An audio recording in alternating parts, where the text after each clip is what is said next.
nuevo espacio que se llama Juntos por la Ciudad, con distintos integrantes y referentes de distintos sectores políticos de la ciudad. Tenemos en comunicación telefónica y le damos la bienvenida al aire a Daniel Lipovetsky. Él es diputado provincial y diputado nacional con mandato cumplido, es decir, fue diputado nacional, fue diputado provincial y hoy está dentro del armado de Juntos por la Ciudad. Daniel, buenos días. Vero Sarasola, Carlos Martín y Valentín Cueto, te saludamos. Hola, Vero, Carlos, Valentín, ¿cómo andan? Bien, gracias por atendernos y ser siempre tan amable con nosotros, Daniel, te agradecemos. No, un placer, gracias a ustedes, como siempre. Bueno, Daniel, quería preguntarte en primera instancia, voy a arrancar con así. Vos eras integrante de la fuerza del PRO, que hoy muchos de sus dirigentes forman parte del gobierno nacional, llámese el exintendente de la Ciudad de La Plata, Julio Garro. Hoy estás integrando esta nueva conformación política que se presentó en la Ciudad de La Plata, Juntos por la Ciudad, y a mí me surgió la duda y quería preguntarte, vos estás dentro de ese armado de Juntos por la Ciudad, ¿desde qué lugar? ¿Seguís siendo parte del PRO o ahora estás representado políticamente por quién en ese espacio? No, sigo siendo parte del PRO, por supuesto. El PRO, como espacio político, hoy no tiene una posición uniforme respecto a, por ejemplo, integrar el gobierno nacional. Hay dirigentes que se han integrado y hay un montón de otros dirigentes que son del PRO y que no están dentro de la construcción del gobierno nacional y tienen hasta posiciones críticas hacia el gobierno. Por lo tanto, hoy, digamos, como posición oficial, este partido no ha definido. En algún momento estaría bueno que lo defina, o por lo menos que se dé ese debate interno para ver dónde pararse, pero mientras tanto, todos los que hemos trabajado, yo estoy en el PRO desde que se fundó, te estoy hablando ya hace 20 años, sigo perteneciendo a este espacio político que se construyó y que llegó en su momento a gobernar el país a través de Mauricio Macri, ¿no?, como presidente.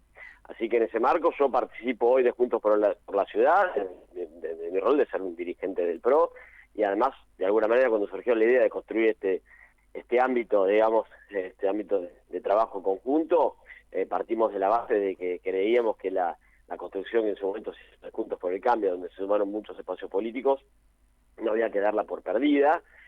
Cuando había muchos dirigentes que creen que sí, que hay que terminarla, yo soy de los que creo que fue una construcción muy importante, amplia, diversa, y en lo que hicimos en Plata fue de alguna manera reivindicarla, porque muchos de los dirigentes que estamos ahí integramos Juntos por el Cambio hasta en su momento, ¿no?, hasta el fin del año pasado, por decirlo de alguna manera.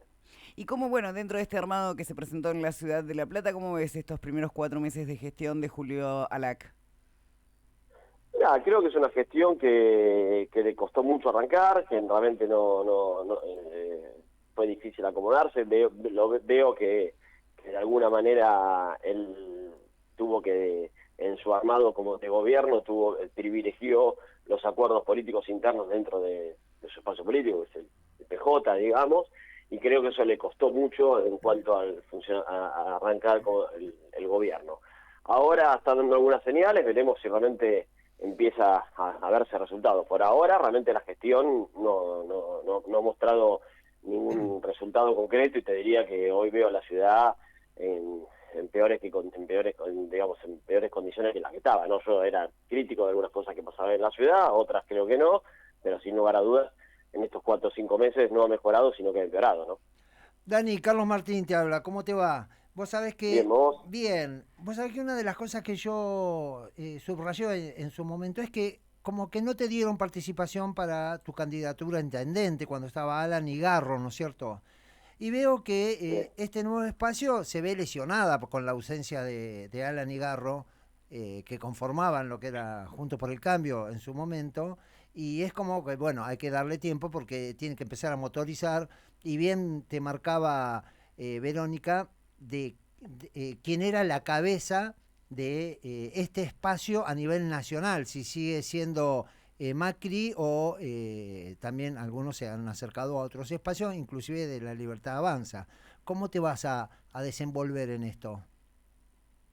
Mira, a ver, hay varios temas ahí. La Sí, realidad, todos. con respecto a mi candidatura el año pasado, y que la verdad que yo trabajé mucho de los últimos 4 años, recorrí la ciudad, la caminé, digamos, me preparé para ser candidato a intendente y proponerle una opción a los platenses. Lamentablemente no se concretó porque, en definitiva, como una de las cosas que justamente nos llevaron, creo, hay muchas, ¿no?, nos llevaron a la derrota el año pasado, Claro. a nivel nacional, pero también a nivel provincial y local, fue justamente la no posibilidad de decidir las candidaturas que no sea a través de un escritorio, ¿no? Y sobre todo un escritorio instalado en la ciudad de Buenos Aires sin entender mucho las realidades locales. Y bueno, eso nos llevó a muchas derrotas, incluida en nuestra ciudad de La Plata. Entonces, realmente en ese marco me parece que hay que aprender de los errores, hay que hacer autocrítica. Me parece que es importante que se haga una autocrítica de lo que pasó el año pasado, porque sin lugar a dudas nosotros nos preparamos para gobernar, para que Juntos por el Cambio sea quien gobierne el país estos 4 años, y hoy está Milei. Entonces, en ese marco me parece que hay que aprender de los errores y hacer una autocrítica. Y parte de la autocrítica justamente es esa, ¿no? Hay que democratizar de alguna manera el funcionamiento de cualquier espacio político, y sin lugar a dudas, si reconstruimos Juntos por el Cambio hay que hacerlo. En ese marco, por supuesto, como te decía, yo sigo siendo del PRO, y lo que ahora le estoy pidiendo a quien es el presidente de nuestro espacio político recién asumido, Mauricio Macri, y quien es sin lugar a dudas el referente principal de este espacio, porque ha sido el fundador y porque además fue presidente de la Nación, es justamente eso, ¿no? Una democratización del funcionamiento, que las cosas no se decidan a través de una lapicera nada más, y por supuesto también un debate interno respecto a dónde pararse frente al gobierno nacional, ¿no? Y después, bueno, se dará ese debate y triunfará la posición mayoritaria. Yo soy de los que creo que en definitiva hoy lo más inteligente es poder, al no ser parte del gobierno, porque en definitiva nosotros competimos contra Milei, perdimos, es poder pararse en un lugar donde decir, che, estas cosas están bien y estas cosas están mal. Claro. Y no, por supuesto, hacer de alguna manera un seguidismo, como si estuviéramos dentro del gobierno, porque en definitiva hoy no compartimos el proceso de toma de decisiones de Milei, ¿no? Sin lugar a dudas que eso no pasa. Claro. Daniel, ¿cómo va? Valentín Cueto te habla. Recién hablabas un poquito... Bien, todo bien. Recién hablabas, bueno, de lo que son las dificultades que está atravesando el municipio, la nueva gestión en el municipio de La Plata para arrancar justamente con la gestión, ya 4 meses de iniciado su periodo. Pero en ese sentido también quería preguntarte, porque es algo que hemos hablado con distintas personalidades y referentes de este nuevo espacio de Juntos por la Ciudad. ¿Cuál es la capacidad de diálogo que tiene el municipio y cuál es la disposición al diálogo que tienen desde Juntos por la Ciudad y con qué ejes? En eso, Alac siempre ha sido un hombre dialoguista, ¿no? Cuando fue intendente en sus otras gestiones y también cuando fue ministro cuando fue ministro nacional, realmente en eso no tuvo posibilidad de compartir con él, pero sí ahora, como en los últimos 4 años como ministro de Justicia de la provincia de Buenos Aires, realmente yo como diputado provincial era uno de los ministros con quien se podía conversar y intercambiar ideas, muchas veces sin ponernos de acuerdo, pero siempre con diálogo. Y en ese sentido hay que reconocer que hoy lo sigue siendo. El intendente en ese marco tiene vocación de diálogo, y realmente con nuestro bloque Juntos por la Ciudad en el Consejo Deliberante así lo hacemos. Yo creo que en ese marco nuestra posición es que también hay que mantener cierta coherencia. ¿Viste? Cuando hoy se pide, por ejemplo, que hay que acompañar al gobierno nacional porque recién asume y hay que darle los instrumentos, y es un debate que se da en el Congreso, incluso ahora sí. Vos ves la mayoría de los bloques opositores en el Congreso que no sean kirchneristas, van a votarle la ley bases en principio, ¿no? Parecería todo indicar que va a pasar, en el entendimiento que hay que darle los instrumentos a un gobierno que recién asume. Bueno, si uno tiene esa posición, que a mí me parece lógica, realmente el gobierno nacional asume hace 4 meses, también el gobierno local asumió hace 4 meses. Entonces, para mantener la coherencia también, por supuesto, hay que darle los instrumentos que necesite el gobierno local para gobernar, en el mismo sentido que estamos decidiendo darle los instrumentos al gobierno nacional para gobernar, ¿no? Daniel, recuerdo que fuiste algo crítico con la gestión de Garro, más que todo en la ampliación de la planta municipal, ¿no es cierto?, de empleados, y bueno, eso creo que es uno de los factores que ha retrasado el tema del arranque de esta nueva gestión, que no importa si es del peronismo, del radicalismo, es de nuestra ciudad.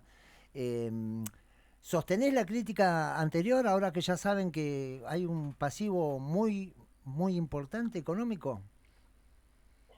Mira, yo te diría que mi principal crítica, más allá del tema del personal, era principalmente, sobre todo, era la situación de los bajos sueldos de los municipales, ¿no? Que quizás se debía justamente a que el presupuesto es uno solo, y si uno tiene una planta muy grande, no puede dar sueldos muy altos porque en definitiva tenés demasiada gente o mucha gente para pagarle esos sueldos.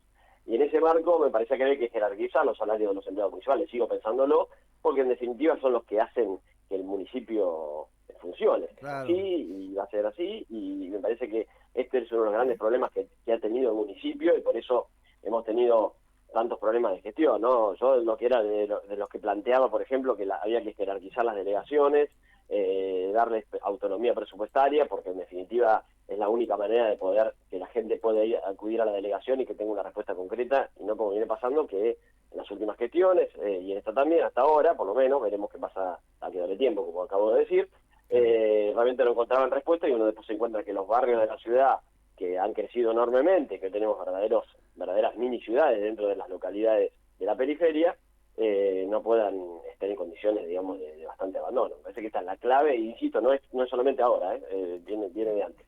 Así que en definitiva me parece que la clave es esa. Me parece que hay que profesionalizar y jerarquizar, y realmente que los empleados municipales puedan ganar un sueldo digno, ¿no? Hay muchos empleados municipales que hoy ganan mucho, y antes también, ganan muy por debajo de la canasta básica, ¿no? Sí. Entonces están pero muy por debajo, no es que están al borde, están muy por debajo, y eso, bueno, es un problema, ¿no? Sí, y algo que también lesiona profundamente la canasta básica, es algo en el cual vos tuviste varias discusiones, has sido criticado, que es la ley de alquileres. ¿Cómo ves hoy la ley de alquileres que presentaste vos con la que dejó Con la que no hay. al azar que no el hay más. gobierno? Claro, sí, hoy no tenemos ley. Claro. Hoy no hay Mira, más. la verdad, Hoy está todo desregulado. Pero capaz que vuelven para Exactamente. atrás, ¿viste? Como hicieron con la prepaga, qué sé yo. sí, todo es posible. Mira, la verdad que yo, digamos, en definitiva yo trabajé con una ley en el entendimiento de que era necesario resolver un montón de cuestiones que venían planteando sobre todo el sector de los inquilinos en el Congreso Nacional, y que recorrían los despachos durante muchísimo tiempo sin escuchar a nadie que le dé una respuesta. En ese marco empezamos a trabajar un proyecto que después, en definitiva, no fue una ley mía, ¿no? Por supuesto la votó todo el Congreso, se modificó, pero claro, mucho más sencillo decirle la ley de Daniel Lipovetsky solo sin entender, el que lo dice, sin entender un poco cómo funciona el Congreso. Pero Claro. bueno, ya estamos hablando de algo que pasó hace bastante tiempo, hace ya más de 4 o 5 años, cuando se sancionó, pero en definitiva hoy esa ley ha sido derogada por un DNU. Bueno, me parece que de ahí, digamos, habrá que preguntarle sobre todo al sector de los inquilinos, si hoy están más conformes con que no tengan ningún tipo de regulación, o cuando había alguna regulación que de alguna manera establecía qué pasaba con la devolución del depósito que vos entregás cuando asumís, cuando alquilás, y que al final, cuando termina el contrato, te los devolvían sin actualizar, eso la ley lo resolvía, o qué pasa con las reparaciones urgentes, o si está bueno firmar un contrato de alquiler por un plazo de un año, como se firmar a uno o no. Bueno, son todas cosas que antes que estaban en la ley, que se desreguló, y que hoy ya se quedan en el marco de una supuesta negociación entre propietario y inquilino, que en general sabemos que no se da, y que en definitiva las condiciones en general se las impone el propietario por una cuestión de lógica de cómo funciona ese tipo. Pero bueno, puede ser que claro, en ese marco, digamos, hoy la situación sea mejor. Es un debate que habrá que ponerlo en la práctica. Nosotros creíamos en su momento que la ley era que podía resolver, después por supuesto en el marco de una crisis económica, de una alta inflación, la ley no resolvió, sin lugar a dudas, eso también hay que reconocerlo. claro. Ahora veremos con una posición digamos, de sin ley, si en ley se resuelven un montón de los problemas que los inquilinos planteaban y que seguramente van a volver a surgir sin lugar a dudas, ¿no? Con algunos de los que acabo de decir. Sí, hay que decir también que te dejaron bastante solo defendiendo la ley. Eso Sí, corre por sin cuenta, lugar, pero Y- hay y- que decirlo. Y yo agrego, y yo te agrego, Daniel, con las diferencias que puedo llegar a tener con vos, quienes somos inquilinos, Sí. estamos diciendo que vuelva la ley Lipo. Sí. Yo Mira, no creo que se acuerde, Daniel, pero yo alguna vez lo cruzamos en un acto, yo me presenté porque no lo conocía, y yo le dije, yo soy un beneficiado de la ley. Claro, Pero No, es que completamente, además completamente. ante esta desregulación, esta posición política que tiene el Estado Nacional, con la desregulación de todo por todo, siempre beneficiando a los monopolios, los oligopolios, y en este caso a los propietarios, sin entender que la emergencia habitacional no es una cuestión de ahora, es una cuestión histórica, y una deuda histórica que tiene la República Argentina con las clases medias y las clases bajas, te digo que hoy por hoy, a lo que está pasando con el mercado inmobiliario y con las grandes empresas constructoras, quienes somos inquilinos decimos, te repito, con las diferencias que puedo llegar a tener con vos, que vuelva a la ley Lipo. Viste, Daniel, dividiste primero la tribuna en dos. La mitad te puteaba a vos, la otra mitad a tu papá, a tu mamá. Y ahora uniste toda la tribuna en favor tuyo. Sos un fenómeno. No, Bueno, la verdad que hubiera preferido que la ley hubiera seguido funcionado y que no hubiera tenido cuestionamientos, o por lo menos, y que en definitiva hoy la tendríamos vigente, con algunos retoques, porque insisto, la ley siempre, cuando se pone en práctica, ves cosas que andan bien y otras que no. Y más en una economía que cambia tanto como la que teníamos en exactamente. Sí. Entonces yo creo que estaba bien que la ley se revise, pero en definitiva, pasar de una cosa, de tener una ley a no tener nada, bueno, me parece que es un tema donde se va a empezar a ver. Y en definitiva, yo era consciente cuando la sancionamos y la debatimos, que era una ley que sin lugar a dudas estaba destinada a dar soluciones, sobre todo al sector de los inquilinos, más allá que hay algunas normas que también ayudaban al propietario, pero que iba a ser más criticada por los propietarios. Ahora, lo que sí no evaluamos son dos cosas. Uno, primero, claramente el contexto económico, que se desmadró y hubo una inflación altísima y eso tampoco ayudó. Y por el otro lado, de alguna manera, cómo se hizo todo un proceso de críticas a la ley, y ahí voy a lo que me dejaron solo, donde al principio se la criticaba, sin fundamentos fácticos, ¿no? Al principio se decía que el problema de la ley era que no había logrado bajar los precios, cuando en definitiva la ley no regulaba precios. Después, cuando ese tema quedó, empezaron a plantear el tema de y durante 2 años esa era la crítica. En ese momento había oferta. Cuando empezó a bajar la oferta, sobre todo porque tenía que ver con que la gente ya no quería poner alquiler por los inmuebles porque la inflación estaba altísima, empezó a decir que la falta de oferta era sobre todo por la ley. Entonces, en definitiva, siempre se buscó alguna razón en lo comunicacional para justificar lo que hoy tenemos, que es que no hay ley. Claro. Es una realidad. Daniel, te traigo de vuelta al armado a la actualidad, a Juntos por la Ciudad. Sabes que el otro día hablábamos con el presidente de la Unión Cívica Radical aquí en la ciudad de La Plata, con Nicoletti, y lo que nos decía, o lo que nos planteaba es que, se arma este espacio y desde la intención del radicalismo es tener un candidato propio en 2025 y un candidato propio para disputar el municipio en 2027. Desde tu sector, ¿qué es lo que están planteando en este sentido? ¿Van a ir también con un candidato propio o buscan ya un candidato de consenso? No, a ver, en principio nosotros, por supuesto, siempre cuando uno tiene espacios políticos tiene una vocación de poder proponerle a la gente una propuesta en las elecciones. Por lo tanto, nosotros vamos a trabajar para tener una propuesta electoral en el 2025 y también en el 2027. Después, por supuesto, hay algunas cosas que dependen no de lo local, sino sobre todo de lo provincial o de lo nacional. En este caso te diría el 2025, sobre todo en lo provincial, porque es una elección de medio término, pero vamos a trabajar para eso, para consolidar ese espacio y proponerles a los presentes una alternativa, ¿no? Una alternativa que te diría no sea la que represente, digamos, un alineamiento con el gobierno nacional y tampoco, por supuesto, con el kirchnerismo. Me parece que esta va a ser, digamos, un poco la idea. Después va a haber muchos factores que dependerán de falta un montón, ¿no? Y realmente no sabemos, en definitiva, qué va a pasar en los últimos meses, imagínate dentro de un año y pico. Bueno, pero tenés colegas en el frente que ya lo están pensando. Sí, yo creo que es anticipado. Mira, a mí me parece que hoy hay que estar atento a lo que está pasando, también ver cómo evoluciona el gobierno nacional. Hay un montón de temas que hoy de alguna manera están en mucho debate. La semana que viene tenemos una marcha convocada muy grande en defensa de la universidad pública.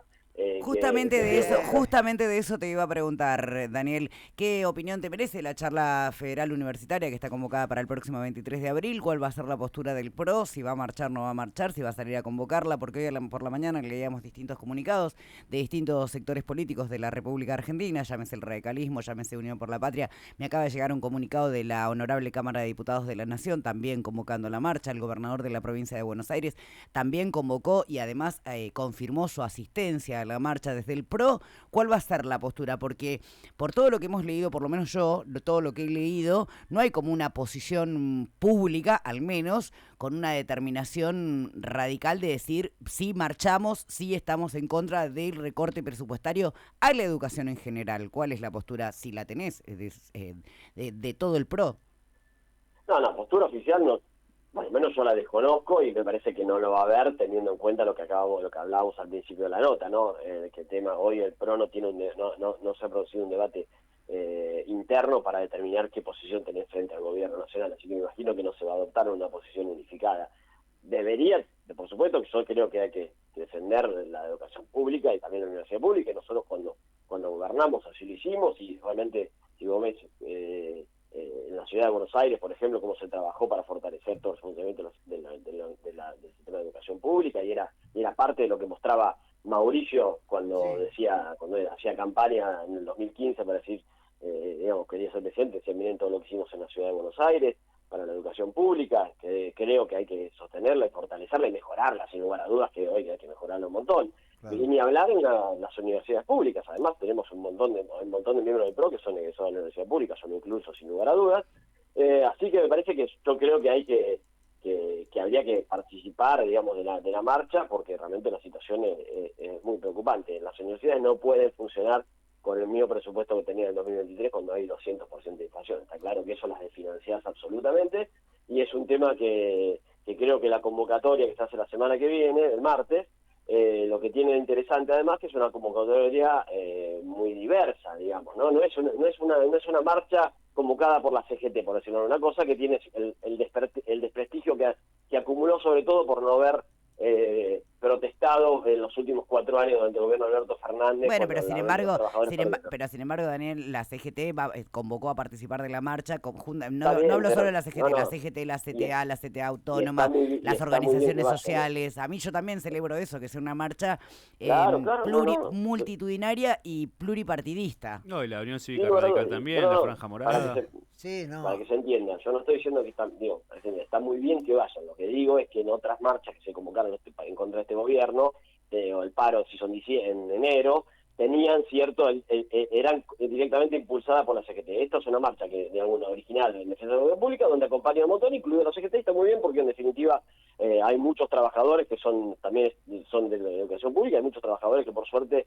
todavía en la Argentina, gracias a que tenemos un sistema universitario público y gratuito, pueden aspirar o van a la universidad. Y en la Universidad de La Plata tenemos un muy buen ejemplo de eso. Entonces, en ese marco me parece que está bien que participen, sin lugar a dudas. Pero digo, lo que tiene esto es que es una convocatoria amplia, diversa, y que eso es muy interesante porque en definitiva marca cuánto es importante para los argentinos defender nuestro sistema de educación pública y nuestro sistema universitario, ¿no? Pública, gratuita, gobernada y laica. Daniel Lipovetsky, ha sido muy gentil de compartir un ratito de tu mañana acá con nosotros en el aire de Radio Capital. Te mandamos un abrazo.